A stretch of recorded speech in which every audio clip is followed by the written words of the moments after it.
देव भगवान की जय। श्री मौनी बाबा भगवान की जय। आज की कथा में श्री भृगु जी की कथा, श्री अंगिरा जी की कथा, श्री श्रृंगी जी की कथा सुनाई जाएगी। एक बार संत अंडाल अपने 4 शिष्यों के साथ तीर्थ भ्रमण पर निकली। रास्ते में उन्होंने देखा कि एक कोढ़ी व्यक्ति धूल में खिंचर रहा है। गर्मी का मौसम, उस पर गर्म बालू, यह सोचकर उन्हें उस पर दया आ गई। उन्होंने उस व्यक्ति से पूछा, हे सज्जन, आप कहाँ जा रहे हैं? इस पर वह कोढ़ी व्यक्ति आंखों में आंसू भरकर बोला, देवी, मैं सज्जन होता तो यह सजा क्यों भोगता? संत अंडाल ने हंसकर उससे कहा, नहीं, तुम यह सजा नहीं भुगत रहे हो, बल्कि तुम परीक्षा दे रहे हो, और यह सोचकर कि मैंने पाप किया है, तुम पाप से बच रहे हो। यही तुम्हारी सज्जनता है। कोढ़ी बोला, नहीं, यह तो मेरे पापों की सजा है देवी। संत अंडाल बोली, जब तुम यह समझ गए हो तो समझो कि तुम्हारे सारे पूर्व में किए गए पाप क्षमा हो गए हैं। अब ईश्वर के तुम सबसे प्रिय भक्त हो। यह कहकर संत अंडाल ने उस कोढ़ी व्यक्ति को उसके गंतव्य स्थान तक पहुंचा दिया। गुरुदेव महाराज की जय। एक काफ़ी पुरानी घटना का जिक्र करते हुए हरेंद्र कहते हैं कि यह उस समय की बात है जब मौनी बाबा भगवान सुल्तानपुर खेड़े पर एक झोपड़ी में रहते थे। उस समय वहाँ कोई नल इत्यादि न था। कोई भक्त मटके में पानी रख जाते थे। शाम का भोजन और दूध रामरती माता जी भिजवाया करती थी। खैरपुर ग्राम के किशोरी उस समय गुरुदेव के पास सोने जाया करते थे। उन्होंने ही यह सब बात बताई। उस किशोरी को गुजरे लगभग 30-35 वर्ष हो चुके। उस रात किशोरी को बड़े जोर से प्यास लगी। पानी पीने के लिए उसने घड़ा उधेड़ा तो उसमें एक बूंद भी पानी नहीं था। रात का वक्त था, अतः वह सब करके वापस जा लेटे। गुरुजी मौनी बाबा भगवान ने आहट पाकर पूछा, अरे क्या बात है? किशोरी बोले, बाबा, प्यास लगी थी पर घड़े में पानी नहीं है। दया व करुणा कृपा के सागर गुरु भगवान मौनी बाबा ने उनसे कहा, अरे देख तो सही। गुरु आदेश के बिना किसी संशय की सिरोधार्य कर किशोरी ने दोबारा जाकर मटका देखा तो उसे स्वच्छ निर्मल जल से लबालब भरा हुआ घड़ा मिला। दीनबंधु दीनानाथ ने भक्त की प्यास शायद जन्म जन्म की बुझा दी। भक्त किशोरी गुरु भगवान के स्नेह की फुहार से भीगे भीगे से अपने सौभाग्य की सराहना करते नहीं थकते। ऐसे गुरु का पल भर का भी संग जिसने पाया हुआ कृत्य कृत्य हो गया। गुरुदेव महाराज की जय। भृगु जी के वर्णन सुने। भृगु ब्रह्मा जी की मानस पुत्रों में से एक हैं। ये एक प्रजापति भी हैं। चाक्षुष मनवंतर में इनकी सप्तर्षियों में गणना होती है। इनकी तपस्या का अमित प्रभाव है। दक्ष की कन्या ख्याति को इन्होंने पत्नी रूप में स्वीकार किया था। उनसे धाता विधाता नाम के 2 पुत्र और श्री नाम की एक कन्या हुई। इन्हीं श्री का पाणी ग्रहण भगवान नारायण ने किया था। इनके और बहुत सी संतान हैं जो विभिन्न मनवंतर में सप्तर्षि हुआ करते हैं। वाराह कल्प के 10वें द्वापर में महादेव ही भृगु के रूप में अवतीर्ण होते हैं। कहीं कहीं स्वयंभुव मनवंतर के सप्तर्षियों में भी भृगु की गणना है। सुप्रसिद्ध महर्षि चमन इन्हीं के पुत्र हैं। इन्होंने अनेकों यज्ञ किए कराए हैं और अपनी तपस्या के प्रभाव से अनेकों को संतान प्राप्त की है। ये श्रवण और भाद्रपद 2 महीने में भगवान सूर्य के रथ पर निवास करते हैं। प्रायः सभी पुराणों में महर्षि भृगु की चर्चा आई है। इसका अशेषतः वर्णन तो किया ही नहीं जा सकता। हाँ, उनके जीवन की एक बहुत प्रसिद्ध घटना जिनके कारण सभी भक्त उन्हें याद करते हैं यहाँ दी जा रही है। एक बार सरस्वती नदी के तट पर ऋषियों की बहुत बड़ी परिषद बैठी थी। उसमें यह विवाद छिड़ गया कि ब्रह्मा, विष्णु और महेश इन दोनों में कौन बड़ा है। इसका जब कोई संतोषजनक समाधान नहीं हुआ तब इस बात का पता लगाने के लिए सर्वसम्मति से महर्षि भृगु ही चुने गए। ये पहले ब्रह्मा की सभा में गए और वहाँ अपने पिता को न तो नमस्कार किया न स्तुति की। अपने पुत्र की इस अवहेलना को देखकर ब्रह्मा के मन में बड़ा क्रोध आया, परंतु उन्होंने अपना पुत्र समझकर इन्हें क्षमा कर दिया, अपने क्रोध को दबा लिया। इसके बाद ये कैलाश पर्वत पर अपने बड़े भाई रुद्र देव के पास पहुँचे। अपने छोटे भाई भृगु को आते देख आलिंगन करने के लिए वे बड़े प्रेम से आगे बढ़े, परंतु भृगु ने यह कहकर कि तुम उन्मांग मार्गी हो, उनसे मिलना अस्वीकार कर दिया। उन्हें बड़ा क्रोध आया और वे त्रिशूल उठाकर मारने के लिए दौड़ पड़े। अंततः पार्वती ने उनके चरण पकड़कर प्रार्थना की और क्रोध शांत किया। अब विष्णु भगवान की बारी आई। वे बेखटक के वैकुंठ में पहुंच गए। वहां ब्राह्मण भक्तों के लिए कोई रोक टोक तो है नहीं। ये पहुंच गए भगवान के शयनागार में। उस समय भगवान विष्णु सो रहे थे और भगवती लक्ष्मी उन्हें पंखा झेल रही थी, उनकी सेवा में लगी हुई थी। इन्होंने बेधड़क वहां पहुंचकर उनके वक्षस्थल पर एक लात मारी। तुरंत भगवान विष्णु अपनी शैया से उठ गए और इनके चरणों पर अपना सिर रखकर नमस्कार किया और कहा, भगवान आइए आइए विराजिए। आपके आने का समाचार न जाने के कारण ही आपके स्वागत से वंचित रहा। क्षमा कीजिएगा, क्षमा कीजिए। कहाँ तो आपके कोमल चरण और कहाँ ये मेरी वज्रकर्ष छाती, आपको बड़ा कष्ट हुआ। यह कहकर उनके चरण अपने हाथों में दबाने लगे। उन्होंने कहा, ब्राह्मण देवता, आज आपने मुझ पर बड़ी कृपा की। आज मैं कृतार्थ हो गया। अब ये आपके चरणों की धूलि सर्वदा मेरे हृदय में ही रहेगी। कुछ समय बाद महर्षि भृगु वहाँ से लौटकर ऋषियों की मंडली में आए और अपना अनुभव सुनाया। इनकी बात सुनकर ऋषियों ने एक स्वर से यह निर्णय किया कि जो सात्विकता के प्रेमी हैं उन्हें एकमात्र भगवान विष्णु की भजन करना चाहिए। महर्षि भृगु का साक्षात भगवान से संबंध है। इनकी स्मृति हमें भगवान की स्मृति प्रदान करती है। विप्रवर श्री दल्लभ जी ने भगवान श्री दत्तात्रेय जी से भक्ति योग की शिक्षा पाई थी। इनकी साधना से संतुष्ट होकर भगवान श्री हरि ने दर्शन दिया था। इन्होंने धर्म, ज्ञान, वैराग्य, भक्ति प्रतिपादक संहिता ग्रंथ का प्रणयन किया था, जिसे दालभ्य संहिता कहते हैं। इनकी परम भागवतों में गणना की जाती है। श्री अंगिरा जी के वर्णन सुने। महर्षि अंगिरा भी ब्रह्मा के एक मानस पुत्र और प्रजापति हैं। इनकी तपस्या और उपासना इतनी तीव्र थी कि इनका तेज और प्रभाव अग्नि की अपेक्षा भी अधिक बढ़ गया। उस समय अग्निदेव भी जल में रहकर तपस्या करते थे। जब उन्होंने देखा कि अंगिरा के तपोबल के सामने मेरी तपस्या और प्रतिष्ठा तुच्छ हो रही है, तब बड़े संताप और ग्लानि के साथ वे महर्षि अंगिरा के पास आए।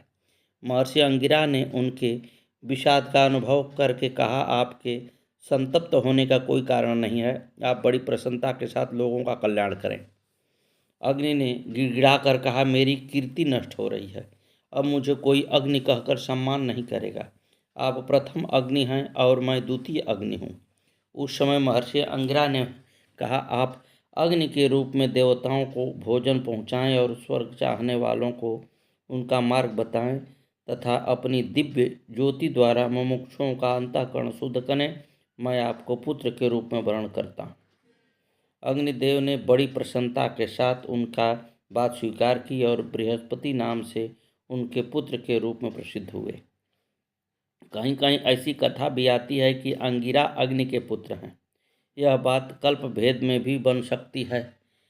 इनकी पत्नी दक्ष प्रजापति की पुत्री स्मृति थी, जिनसे अनेकों पुत्र और कन्याएं उत्पन्न हुई।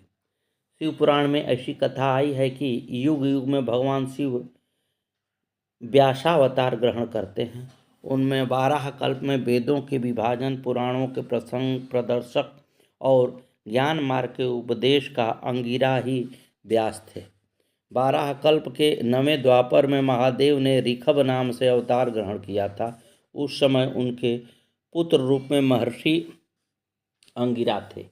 एक बार भगवान श्री कृष्ण ने व्याघ्रपाद ऋषि के आश्रम पर महर्षि अंगिरा से पशुपति योग की प्राप्ति के लिए बड़ी दुस्सह तपस्या की थी। इनके पुत्रों में बृहस्पति जैसे ज्ञानी और अनेकों मंत्र दृष्टा थे। ये बहुधा देवर्षि नारद के साथ विचरते रहते हैं और वृतासुर के पूर्व जन्म में जबकि वह चित्रकेतु था, इन्होंने उसकी इच्छा पूर्ण करने के लिए उसे पुत्र प्रदान किया और पुत्र के मर जाने पर उसे संसार से वैराग्य का उपदेश करके भगवत प्राप्ति का मार्ग बताया, जिससे चित्रकेतु को भगवत प्रेम की प्राप्ति हुई। अभी थोड़े दिन हुए महर्षि अंगिराचित एक भक्ति दर्शन प्राप्त हुआ है। उसमें भक्ति शास्त्र की बड़ी ही मार्मिक और पूर्ण व्याख्या हुई है। एक महर्षि अंगिरा की स्मृति भी है, जिसमें धर्म कर्म का बड़ा सुंदर निरूपण हुआ है। संक्षेप में महर्षि अंगिरा सप्तर्षियों में एक के रूप में जगत का धारण करते हैं तथा ज्ञान भक्ति और कर्म के विस्तार के द्वारा सुप्त जीवों की जागृत करके भगवान की ओर अग्रसर करते हैं। पुराणों में इनका चरित्र भी विस्तार से मिलता है। श्री श्रृंगी जी की कथा सुना। इनके जन्म की कथा इस प्रकार से है कि एक बार विभांड मुनि एक कुंड में समाधि लगाए बैठे थे। उसी समय उर्वशी अप्सरा उधर से आ निकली। उसे देखकर उनका वीर्य स्खलित हो गया। उसे जल के साथ एक प्यासी मृगी पी गई। उस मृगी से इनका जन्म हुआ। माता के समान इनके सिर पर भी एक सींग थी, अतः इनका नाम ऋषि श्रृंग पड़ा। ये सदा वन में अपने पिता विभांड के पास रहने के कारण किसी स्त्री अथवा पुरुष को नहीं जानते थे। इस प्रकार इन्हें ब्रह्मचर्य पूर्वक रहने, अग्नि और पिता की सेवा करते बहुत काल बीत गया। उसी समय अंग देश में रोमपाद नामक प्रतापी राजा हुए। उनके राज्य में बड़ा भयानक दुर्भिक्ष पड़ा। प्रजा भूखों मरने लगी। राजा ने सुविज्ञ वेदज्ञ ब्राह्मणों से अपने कर्मों का, जिनके कारण राज्यों में वर्षा नहीं हो रही है, प्रायश्चित पूछा। उस ब्राह्मणों ने राजा को यह उपाय बताया कि आप जैसे बने तैसे विभांडक मुनि के पुत्र ऋषि श्रृंग को यहाँ ले आइए और उनका सत्कार करके यथाविधि उनके साथ अपनी कन्या शांता का विवाह कर दीजिए। राजा चिंतित हुए कि ऋषि को कैसे यहाँ लाया जाए। बहुत सोच विचार कर उन्होंने अपने पुरोहित और मंत्रियों से कहा कि आप लोग जाकर ऋषि कुमार को ले आएं। परंतु उन लोगों ने निवेदन किया कि हम लोग वहाँ जाने में विभांडक ऋषि के साप से डरते हैं, अतः स्वयं न जाकर किसी अन्य उपाय से उनको यहाँ ले आएंगे, जिससे हमको दोष न लगे। मंत्री और पुरोहितों ने निर्विघ्न कृतकार्य होने का यह उपाय बनाया कि रूपवती वेश्या सत्कार पूर्वक भेजी जाए। वे अपने कौशल से उन्हें ले आएगी। राजा ने वैसा ही उपाय करने को कहा। वेश्याएं भेजी गईं। आश्रम के निकट पहुंचकर वे धीर ऋषि पुत्र के दर्शन का प्रयत्न करने लगी। ऋषि श्रृंग ने आज तक स्त्री पुरुष, नगर या राज्य के अन्य जीवों को कभी नहीं देखा था। दैवयोग से वे एक दिन उस जगह पहुंचे जहां वेश्याएं टिकी हुई थी।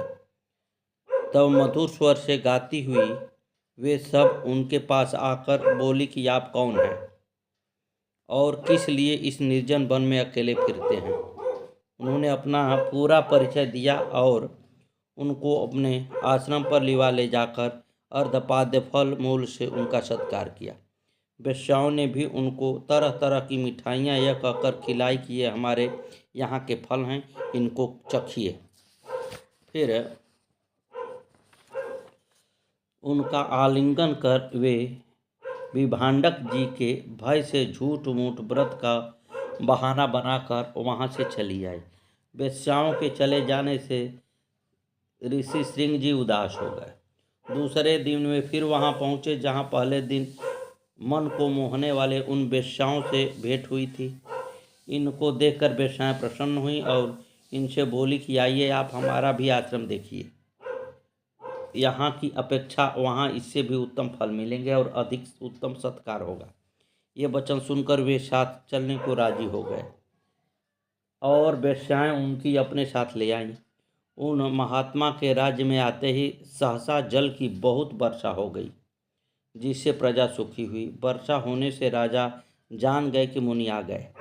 राजा ने उनके पास जाकर दंडवत प्रणाम कर उनका अर्घ्यपाद्य द्वारा विधिवत पूजा किया और उनसे वर मांगा कि वे एवं उनके पिता छल पूर्वक लाए जाने के कारण राजा पर कोप न करें।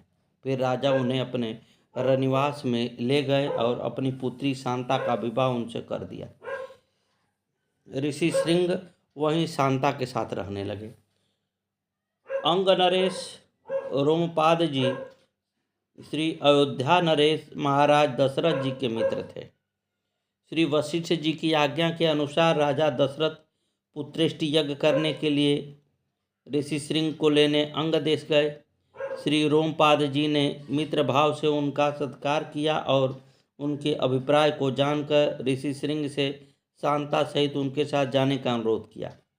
वे राजी हो गए और उनके साथ श्री अयोध्या आकर मंगल मुहूर्त में पुत्रेष्टि यज्ञ का शुभारंभ किया, जिसमें अग्निदेव ने साक्षात प्रकट होकर दिव्य स्वरूप प्रदान किया, जिसको पाकर रानियों ने गर्भ धारण किया। श्रृंगी ऋषि वशिष्ठ बुलावा, पुत्र काम शुभ यज्ञ करावा। भगति सहित मुनि आहुति दीन्ही, प्रगटे अग्नि चरु कर लीन्ही। गुरुदेव भगवान की जय। आगे की कथा कल।